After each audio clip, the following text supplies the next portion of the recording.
It's now been several days since we've seen a drop of rain across the area. Going back through the weekend, gorgeous weather, and this week has been rain-free. We're going to start to see a small change in the overall weather pattern as we look forward to Wednesday, what the weather impact is going to be. Partly sunny skies, warm and more humid, and an isolated late-day shower storm will be a possibility as we get into Wednesday. Looking beautiful, though. Marblehead Lighthouse Cam back toward downtown Toledo. Lake Erie Islands out toward Put-in Bay, up toward the harbor. The Jet Express Cam, all in outstanding shape. The air quality has improved significantly here locally across northwest Ohio and southern Michigan. Now, Doppler radar looking mainly dry. If you look very close, Putnam County, this is the definition of an isolated shower, just as we would expect. Most areas will remain dry, but if you're out there toward Miller City, dark cloud that's in the western horizon, actually drifting almost stationary, a little bit closer to Continental. That is right along State Route 613 with the junction of Route 15 is where that heaviest downpour is. Should stay just north and east of DuPont and Cloverdale,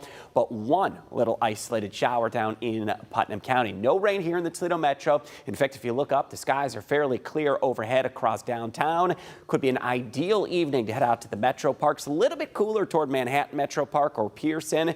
If you get down towards Sidecut and Farnsworth, you're a little closer to the mid-80s, but a warm and beautiful feeling summer afternoon. 81 in Monroe, across Adrian over toward Hillsdale, 82 in Findlay and over toward Tiffin, and lakeshore areas right around the mid to upper 70s. The impacts ahead this week, warming up at least each day, slowly but surely. We're going to climb back into the upper 80s eventually by the weekend. Heat's going to return. We're going to be right around 90 degrees, and then next week, better chance we get some rain and storms back into the area. But an early look toward our weekend, plan on this. It is going to be much warmer than the past weekend. Hot and humid, partly sunny skies, close to 90 Saturday, and we should ring in 90 again as we get towards Sunday, which will continue to add to that count of 90-degree days this year. Any isolated, and I mean very isolated showers will fade away tonight, likely to be dry Wednesday morning. Much of the day Wednesday will be dry.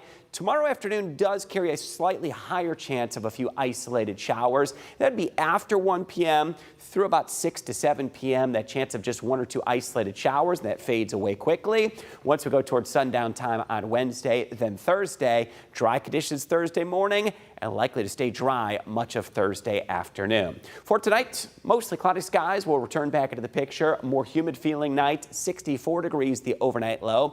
Wednesday, 84 degrees, partly sunny. A few spotty afternoon showers, and on Lake Erie, outside of a couple raindrops in the afternoon, partly cloudy, waves a foot or less, 84 degrees for that boater's forecast on Wednesday. Mid-80s for Wednesday into Thursday, and again a big day Thursday, the giveaway of the St. Jude Dream Home. 88 on Friday. Partly sunny skies Friday and into the weekend. We're looking at dry conditions as we get to Saturday and Sunday, right around that 90-degree mark. The heat and humidity will be back, and another 90-degree day on Monday as we go into early next week, and that will give us better chances of scattered showers and storms Monday, Tuesday, and Wednesday as we get into early next week. Nice breeze out there today. Still a little bit of an increased thickness in the air. Yeah, improvements on the air quality, which is good, but the breeze that kind of has stirred things up just a little bit. It's kept the humidity very low. Dew points in the 50s. That's a measure of comfortable weather. If we think the dog days of summer, early August, typically a very humid time of the year. When we get dew points like this, we're going to take it because it's a break from the sticky feeling weather. And that wildfire smoke was affecting our temperature. It was. I think it actually kept our daytime high down a few degrees yesterday. We made it to the low 80s, but if we wouldn't have had that haze, could have easily popped into the middle 80s. It could kind of filter out some of that sunshine, and may not be the end of it this season with those wildfires still up in Canada. They're fairly significant still. All right. Thanks, Chris.